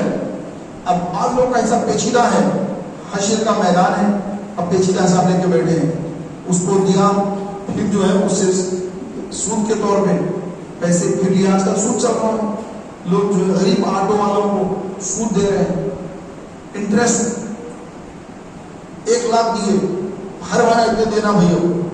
یہ تو غیر مسلم کرتے تھے، یہ مسلمان کب سے شروع کر دیے؟ مسلمان بھی لے رہے ہیں. مسلمان آج سود لے رہا ہے، نام الگ الگ بدل کے، نہیں بھیا ایسا نہیں ویسا، ویسا نہیں ایسا، لے کے آ رہا ہے سود کا کاروبار. اور آپ علیہ السلام نے فرمایا جو سود کا پیسہ کھاتا ہے، سود کی کمائی کھاتا ہے، گویا ایسا ہے جیسے اس نے خنزیر کے خون سے وضو کیا اور نماز کو آیا. اب آپ بولیے خنزیر ناپاک، خنزیر کا خون بولتے کہ بھی کرائیے تو نہیں مجھے، پر اس قدر سود ناپاک اور گندا ہے کہ خنزیر کے خون سے اگر کوئی وضو کر کے آئے تو کیا اس کی نماز ہو سکتی ہے؟ تو یہ جو سود کھانے والے لوگ ہیں گویا ان کی نماز عبادت اس طرح کی.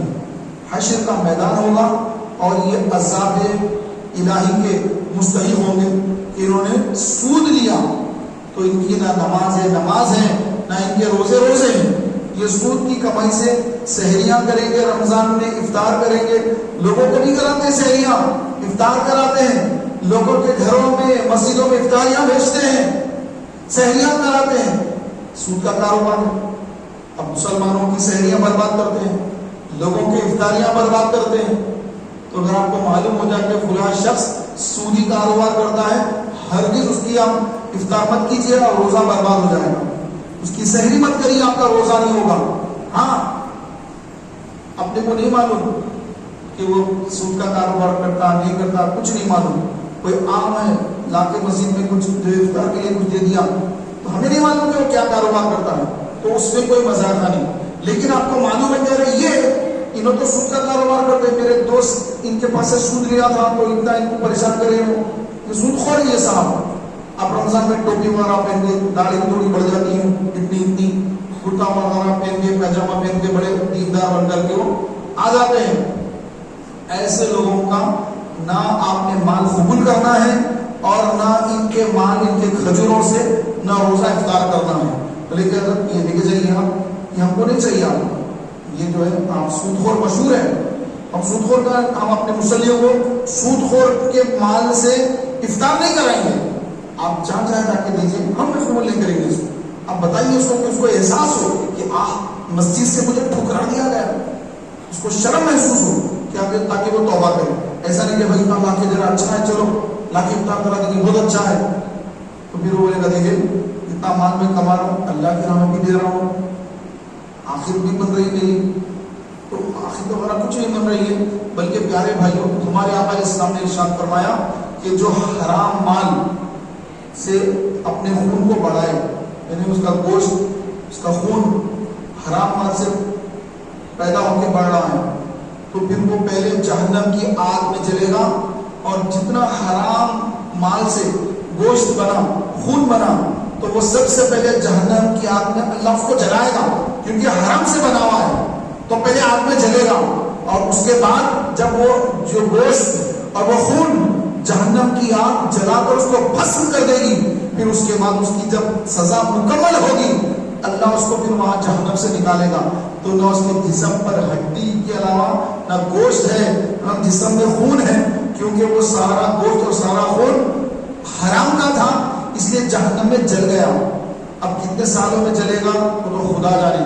پھر اس کے بعد اللہ تبارک و تعالیٰ اس کی سزا کمپلیٹ ہونے کے بعد اس کو وہاں سے نکال کر نہر حیات میں اس کو ڈبو کر غوطہ دے کر پھر اس کے جسم پر گوشت بھی لائے گا خون بھی لائے گا، پھر اس کو داخل جنت فرمائے گا اگر وہ مسلمان ہو تو.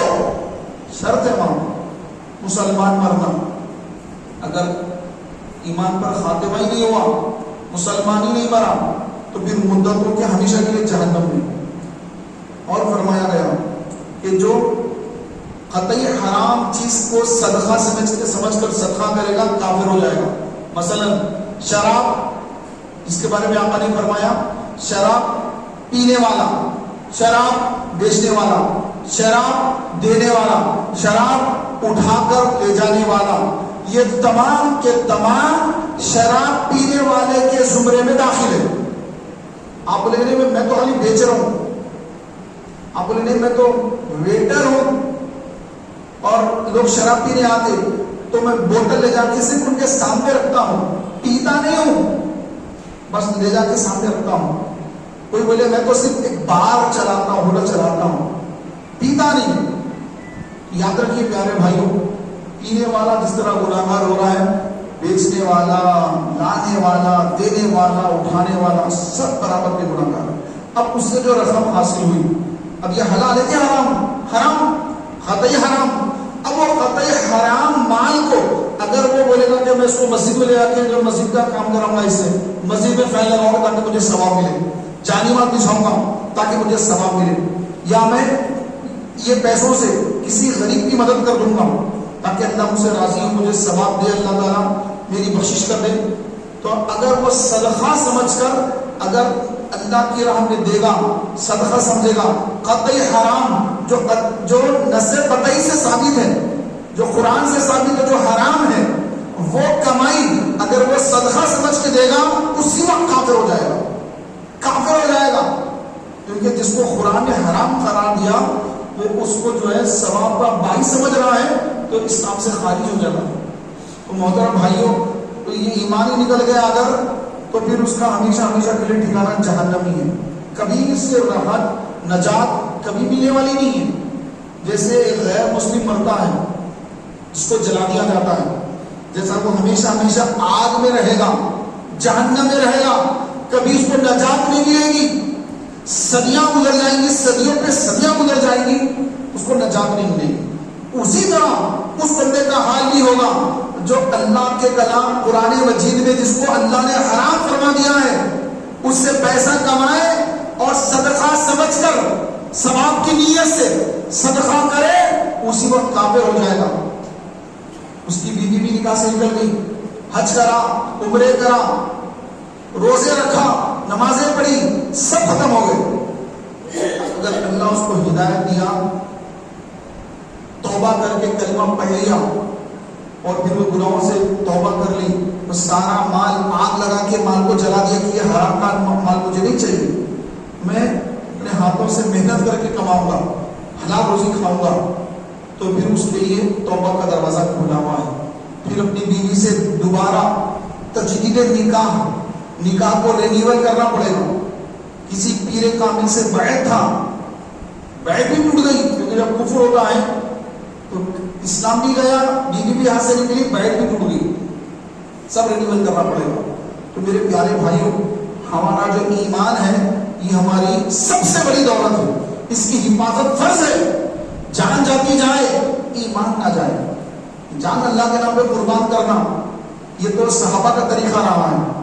غزوہ بدر اسلام کی پہلی جنگ، اور آج بھی آپ دیکھیں کہ ایران کے اندر آج کے دور کے ایک مسلم مجاہد کو شہید کر دیا گیا.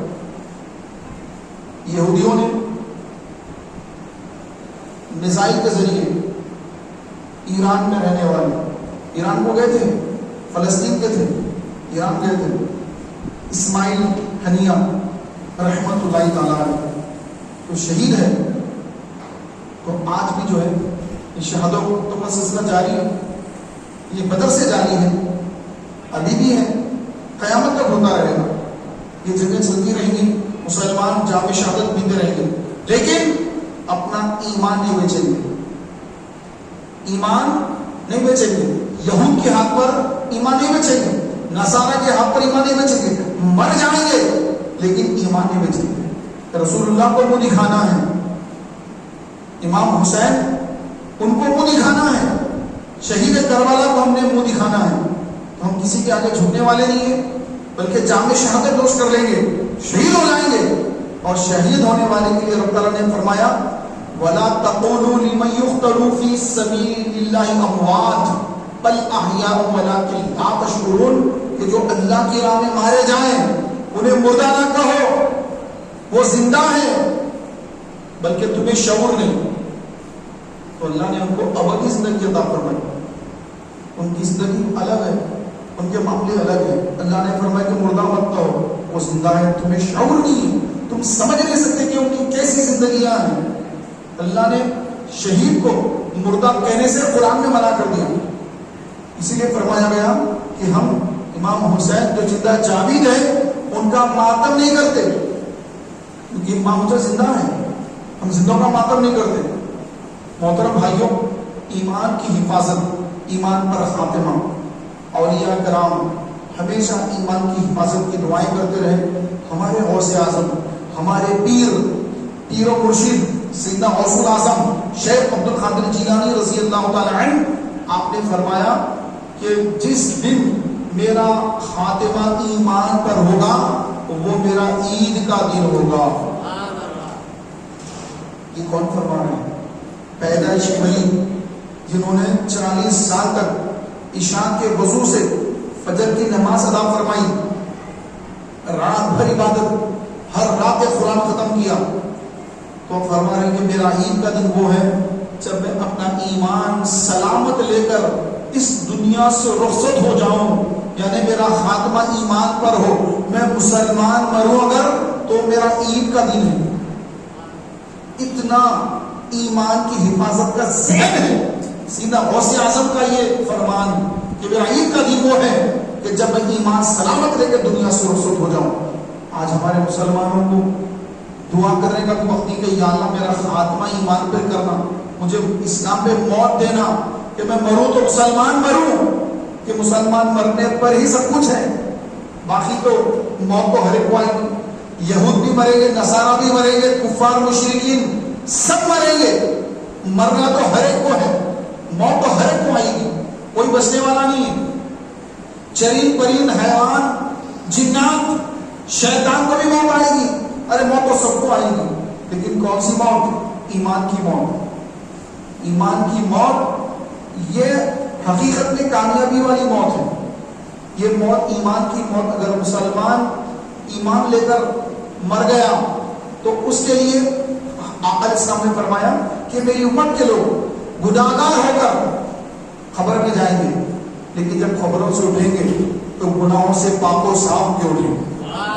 قبر میں اللہ تعالیٰ کے سارے گناہوں کو معاف فرما دے گا. بلکہ بہار شریف میں یہاں تک لکھا ہے کہ جو انسان کی موت ہوتی ہے، مثال کے طور پہ کسی کی موت اتوار کے دن ہو گئی، کسی کی موت پیر کے دن ہو گئی، کسی کا انتقال منگل کو ہو گیا، کسی کا چہارشنبے کو انتقال ہو گیا، تو فرمایا گیا کہ جیسے ہی پہلی شب جمعہ آئی، اب یہ کیا چل رہی ہے؟ شب جمعہ چل رہی ہے، جمعرات کا دن ختم ہوا، مغرب سے شب جمعہ لگ گئی، صبح جمعہ کا دن ہے، تو جیسے پہلی شب جمعہ آئی اللہ تعالیٰ عذاب خبر اٹھا لیتا ہے، پہلی شب جمعہ پر عذاب خبر اٹھا لیا جاتا ہے مسلمان کے اوپر، اگر گناہ گار تھا جیسا بھی تھا، لیکن جیسی شب جمعہ آئی، جمعرات کا دن گزر گیا، مغرب ہو گئی، سورج ڈوبا اور جمعہ کی رات لگ گئی، صبح جمعہ ہے اور یہ رات لگ گئی، اس کو کہتے ہیں شب جمعہ۔ تو جیسے پہلی شب جمعہ آتی ہے اللہ تعالیٰ اپنے بندوں کو ان پر رحم کروا کر پہلی جمعہ پر یہ خبر کا عذاب اٹھا لیتا ہے، یہ اس کا کرم، یہ اس کا فضل ہے، اور جس پر چاہے اپنا فضل نازل کرے، رحمت نازل کرے، اور جس کو چاہے عذاب کرے، کیونکہ بندے کے گناہ پر اللہ اگر عذاب کرے تو اس کا انصاف، اس کا عدل اور اپنی رحمت سے معاف کر دے، یہ اس کی کرم نوازی، یہ اس کا فضل۔ تو ہم تو ہمیشہ اس کا فضل، اس کی رحمت یہی اس سے مانگ کریں کہ مولا تیرا فضل چاہیے اور ایمان پر خاتمہ عطا فرما۔ فاروق اعظم دعا کرتے تھے اللہم ارزقنی شہادۃ فی سبیلک واجعل موتی فی بلد رسولک صلی اللہ علیہ وسلم، اے اللہ مجھے تیری راہ میں شہادت کی موت دے اور تیرے رسول کے شہر میں موت دے، مدینے میں موت دے، شہادت کی موت دے۔ صحابہ فرماتے ہیں کہ حضرت عمر امیر المومنین شہادت کی موت کی دعا مانگتے ہیں کہ ان کو شہادت کی موت آئے، مدینے میں آئے، تو یہ کیسے ہوگا کہ مدینے میں تو جنگ ہوتی نہیں ہے، شہادت کیسے ملے گی؟ پھر جب ابو لولو فیروز نامی مجوسی غلام نے فجر کی نماز میں سیدنا فاروق اعظم پر قاتلانہ حملہ کیا اور 3 یا 4 دن کے بعد، 3-4 دن زخمی رہے، 3-4 دن کے بعد آپ شہید ہو گئے، تو پھر صحابہ فرماتے ہیں سمجھ آ گئی کہ سیدنا فاروق اعظم نے دعا مانگتے تھے کہ اے اللہ مجھے تیرے رسول کے شہر میں شہادت کی موت عطا فرما۔ کوئی شہادت اس طرح سے مسجد کے اندر آپ کی شہادت ہوئی، ضروری نہیں ہے کہ میدان جنگ میں شہادت ہو، مسجد میں بھی شہادت میں ہوتی ہے۔ تو فاروق اعظم کی دعا کو اللہ نے قبول فرمایا، اللہم ارزقنی شہادۃ فی سبیلک، اے اللہ مجھے اپنی راہ میں شہادت کی موت عطا فرما، واجعل موتی فی بلد رسولک صلی اللہ علیہ وسلم، تیرے رسول کے شہر میں موت عطا فرما۔ کاش ہم بھی اس دعا مانگتے کہ اللہ ہمیں بھی موت آئے تو شہادت کی موت آئے اور تیرے رسول کے شہر مدینہ میں موت آئے، اور وہی بقی میں ہماری تدفین عمل میں آئے کہ جہاں پر صحابہ ہوں تو عذاب کا ہی تھا۔ بقی میں اگر کسی کو جگہ مل جائے تو کہاں کا عذاب ہوگا صاحب؟ کوئی عذاب نہیں، صحابہ ہیں، حضور کے قدموں میں ہیں، حضور کے قدموں میں بقی شریف ہے، سارے صحابہ حضور علیہ السلام کے قدموں میں آرام فرما رہے ہیں، اور ان صحابہ کے قدموں میں اللہ اگر ہمیں جگہ دے دے تو پھر اعلیٰ حضرت کے بھائی جان مولانا حسن رضا خان صاحب رحمۃ اللہ علیہ آپ فرماتے ہیں اس کی قسمت پہ فدا تاخت شہی کی راحت، اس کی قسمت پہ فدا تاخت شہی کی راحت، خاک طیبہ پہ جسے چین کی نیند آئی ہو، خاک طیبہ پہ جسے چین کی نیند آئی ہو، اس کی قسمت پہ فدا تخت شہی کی راحت، یعنی بادشاہ کا جو تخت ہوتا ہے بڑا آرام دہ تخت ہوتا ہے سونے کے لیے، بڑا پیارا گدا ہوتا ہے بادشاہوں کا گدا، تو اس زمانے کے اعلیٰ سے بادشاہوں کے جو گدے ہیں اس سے اچھے کنڈیشن کے آج نکل کے جو غریبی سو رہا ہے گدوں پر. اس زمانے میں ٹھنڈے پانی کی بڑی اہمیت تھی, فریجوں میں ٹھنڈا پانی آ گیا. تو آج کا غریب آدمی بھی اس زمانے کے بادشاہوں سے زیادہ آرام کی زندگی گزار رہا ہے. ٹیکنالوجی کا دور ہے, ترقی کا دور ہے. تو پیارے بھائیوں, ایک بادشاہ کا جو بیڈ ہوتا ہے بڑا آرام دہ ہوتا ہے. مولانا حسن فرماتے ہیں اس کی قسمت پہ فدا. کس کی قسمت؟ جس کو مدینے میں موت آئی, بقیع میں تدفین کے لیے جگہ مل گئی, اس کی قسمت پہ فدا تخت شہید کی راحت, خاک کے طیبہ پر جسے چین کی نیند آئی ہو. بس مدینے میں موت آئے اور بقیع میں جگہ مل جائے, اور کیا چاہیے. اگر کسی کو گھر ایک پوش علاقے میں گھر مل جاتا ہے, ایک ہائی فائی علاقے میں گھر مل جاتا ہے تو کتنا خوش ہوتا ہے, یار مجھے یہاں گھر مل گیا, ایک دم ہائی فائی ایریے میں گھر مل گیا. بڑی یعنی بڑے بڑے لوگ ہوتے ہیں وہاں پر, مالدار لوگ ہوتے ہیں اور بڑی بڑی ہائی فائی بلڈنگیں ہوتی ہیں. اگر وہاں کسی کو گھر مل جائے تو لوگ اس کو یار کیا گھر ہے بھائی, ارے پوش علاقے میں گھر ہے, زمین کیسی مانو, ارے اتنی مہنگی زمین ہے وہاں پر, ان کو وہاں جگہ مل گئی. ارے بھائی جس کو بقیع میں جگہ مل گئی اس کا کیا اندازہ لگائے. جن کو یہاں پر یہاں کے قبرستان میں جن کو جگہ مل گئی, آج تو وہ بھی جگہ نہیں مل رہی ہے. سب کہہ رہے کہ نہیں یہاں پہ فل ہو گیا, بھائی آپ کا کہاں ہے, ہڑبڑ وہاں لے جاؤ, ہمارے پاس جگہ فل ہو گئی. یہ چل رہا ہے آج کل تو. لیکن یہاں پر اگر کسی کو مل جاتی ہے جگہ تو اس کو جب معلوم ہوتا ہے کہ یار بقیع میں جو لوگ آرام فرما ہے ان کا کیا مقام ہے, میں تو یہاں اتنی دور ہوں, وہ تو حضور کی کتنا قریب ہے, کیسی وہاں رحمتیں برس رہی ہے, اور گناہگار بھی جاتا ہے تو اس کے قبر میں عذاب نہیں ہوتا ہے. تو کیا ان کی زندگی ہے جن کو بقیع میں جگہ مل جاتی ہے. تو خدا جب دعا مانگے تو اچھا خاتمہ, اچھی موت اور بقیع شریف مدینہ نصیب ہو, بقیع شریف نصیب ہو, اس کی بھی دعا مانگ لیا کرے پیارے بھائی. بعض لوگ جو جمعہ کے اندر جب بیان ہوتا ہے لوگ سوتے رہتے ہیں, جمعے کے خطبے میں بیان ہوتا ہے, لوگوں کو نیند آتی ہے, اس قدر نیند آتی ہے بس آنکھیں ان کی وزن ہو جاتی ہے کہ آنکھ کھلتی نہیں, اتنا نیند کا غلبہ ہوتا ہے. تو پوچھا گیا, ایک بزرگ سے پوچھا گیا, بزرگ یہ ارشاد فرمائیے جب آپ باز نصیحت کرتے ہیں ہمیں نیند آ جاتی ہے, سوتے رہتے ہیں, نیند آتی ہے, اس قدر نیند آتی ہے کہ بس آنکھیں بند ہو جاتی ہیں, یہ کیوں ہوتا ہے؟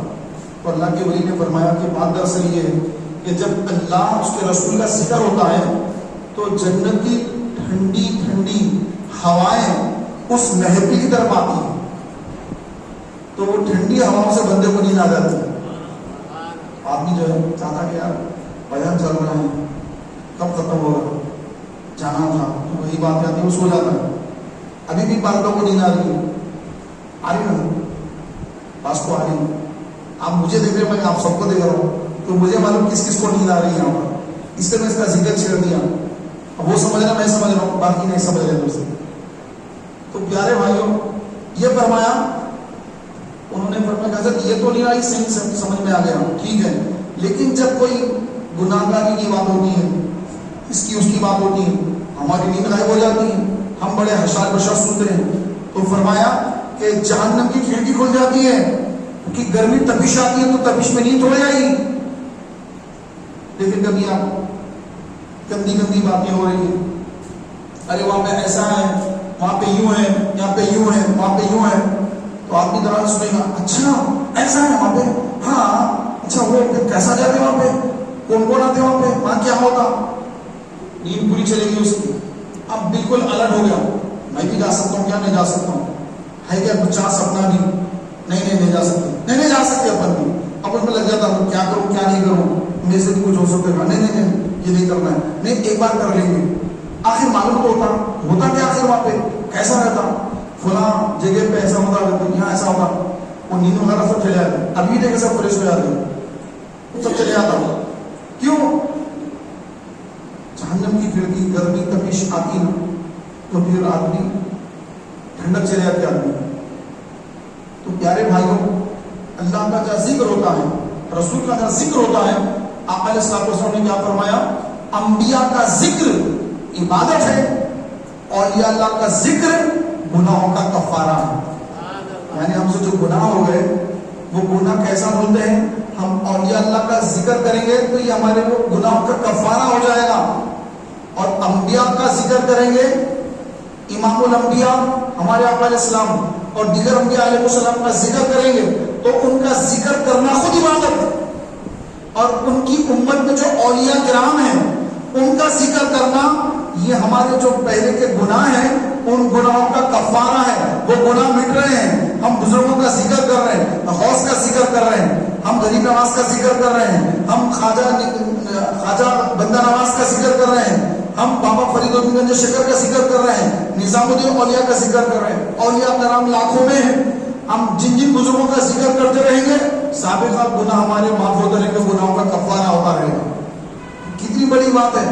لیکن ہمارے کئی بھائی ایسے ہیں کہ جن کو اجتماع میں آنے کا ہی ٹائم نہیں ہے، گناہوں سے فرصت ہی نہیں ان کے پاس. اس قدر گناہ کا ان کے پاس جو ہے ایک بڑا پروجیکٹ ہے گناہوں کا، یہ کرنا ہے، وہ کرنا ہے، وہ کرنا ہے، وہ کرنا ہے. مسجد کو آنے کا ٹائم ہی نہیں ہے. نماز فرض نماز ادا کرنے کا ان کے پاس ٹائم نہیں ہے. آج شب جمعہ ہے اور یاد رکھیے شب جمعہ اور جمعے کے دن ایک نیکی 70 نیکی کے برابر ہے. آپ ایک اجتماع میں آئے، 70 اجتماع میں آنے کا آپ کو ثواب مل رہا ہے. کل جمعہ کا دن ہے، آج جمعے کی رات ہے. ایک مرتبہ سبحان اللہ کہا، 70 مرتبہ سبحان اللہ کرنے کا ثواب مل گیا. 1 روپیہ صدقہ کیا جمعہ کے دن یا شب جمعہ، 70 روپے صدقہ کرنے کا ثواب مل گیا. 1 درود پڑھا، 70 درود کا ثواب. اب ہر چیز کو قیاس کر لیجیے. 2 رکعت نفل پڑھے، 70 نوافل کے برابر ثواب. عشاء اور فجر، جو شب جمعہ کو عشاء اور فجر باجماعت پڑھ لے، ساری رات عبادت کا ثواب. چونکہ ایک نیکی 70 نیکی کے برابر ہے. ایک رات جاگے تو 70 رات جاگنے کا ثواب. کتنے بھائی جو عشاء کی نماز جماعت سے نہیں پڑھے، شب جمعہ آ گئی، ان کو توفیق نہیں، نہ مسجد میں آئے، نہ عشاء کی نماز جماعت سے پڑھے، اور نہ انہوں نے فجر کی نماز جماعت سے پڑھنا ہے. ان کو تو سونا ہے. 3 بجے تک 4 بجے تک موبائل میں جاگنا ہے، دوستوں میں بیٹھنا ہے، گپے مارنا ہے. پولیس والے آ کے مار رہے ہیں تو بھی گھروں کے اندر جا کے بیٹھ رہے ہیں. 4 بجے تک جاگ کے اذان ہو رہی، اذان شروع ہوتی ہے سے بولتے چلو اذان، چلو جا کے سو لینا، چلو جا رہے ہیں چلو. رات بھر جاگیں گے. کون جاگتے بھائی رات بھر؟ معلوم نا کون جاگتے رات بھر؟ معلوم آپ رات میں کون جاگتے؟ رات بھر ہمارے نوجوان جاگ رہے ہیں. یہ جاگنا یہ انسانوں کا کام نہیں ہے. حیوان جاگتے ہیں، راستہ چلے اور پہ بھوکتے ہیں، ان کا نام ہے راتوں کو جاگنا. رسول پاک علیہ السلام نے فرمایا مغرب کی نماز کے بعد کھانا کھا لیا کرو، عشاء کے بعد سو جایا کرو، اور تہجد پڑھا کرو. تو مغرب کے بعد کون کھانا کھا رہا؟ رات میں 12 بجے ہم کھانا کھاتے ہیں. 12 بجے کھائیں گے تو سوئیں گے کب صاحب؟ 11 بجے کھا رہے ہیں، 12 بجے کھا رہے ہیں. سرکار علیہ السلام نے فرمایا کہ مغرب کے بعد کھانا کھا لو، عشاء کی نماز پڑھنے کے بعد رات میں جاگو مت، سو جاؤ، کہ اللہ نے رات سونے کے لیے بنائی. رات میں اگر بندہ سو جائے نہ اس کو شوگر ہوگی، نہ بی پی ہوگی، نہ اس کو تھائرائڈ ہوگا، نہ اس کو وہ بیماری، نہ یہ بیماری، کوئی بیماری نہیں. کیونکہ اللہ نے رات کو سونے کے لیے بنایا. اور اگر فطرت کے خلاف بندہ کام کرے گا تبھی اس کو بیماریاں آئیں گی، اس کو وہیں سے بیماریاں لپٹتی ہیں. سونے کا وقت ہو گیا، وہ سو رہا نہیں، اس کا دماغ جو ہے اب دماغ بند کرنے کا ٹائم آ گیا، بند نہیں کر رہا. جیسے ایک مشین ہے، ایک کار ہے، مشین ہے، وہ چل رہی ہے، دھوپ ہو گئی، مشین گرم ہو گیا، انجن گرم ہو گیا، ارے روک دے بھائی تھوڑی دیر کے لیے، نہیں بھگا رہا ہے. تو ویسے رات ہو گئی تو سو جا، دماغ کو آرام دے دے، سو جا تھوڑی دیر، 4-6 گھنٹے سو جا، 6 گھنٹے 8 گھنٹے سو جا. سونے کو تیار ہے. اب نئی نئی بیماری آئیں گی. تو یہ خلاف سنت کام کریں گے تو کیا پیارے بھائیوں کئی بیماریاں ہمارے اندر جنم لیتی ہیں، پیسہ بھی جاتا ہے، پھر بندہ وقت سے پہلے بوڑھا ہو جاتا ہے. تو خدا سرکار صلی اللہ علیہ وسلم کی سنت کو زندہ کریں کہ اس وقت تک کوئی ولی بن ہی نہیں سکتا جب تک رسول پاک علیہ السلام کی ایک ایک سنت پر عمل پیرا نہ ہو جائے. جب تک ولی نہیں بن سکتا. ولی کب بندہ جب رسول پاک علیہ السلام کی ہر سنت کو بجا لائے، اس پر عمل کرے تو ولی بن سکتا، اس سے پہلے کوئی ولی نہیں بن سکتا۔ اللہ تبارک و تعالیٰ اولیاء کرام کے صدقے میں ہم سب کو توبہ کی توفیق عطا فرمائے، ہمارے گناہوں کو معاف فرمائے، اور ہم سب کا خاتمہ بالخیر فرمائے، ایمان پر خاتمہ فرمائے، آمین بجاہ النبی نبی صلی اللہ تعالی علیہ وآلہ وسلم۔ آئیے اپنے درود پاک سے پورے کر لیتے ہیں۔ رحمت عالم صلی اللہ تعالی علیہ وآلہ وسلم۔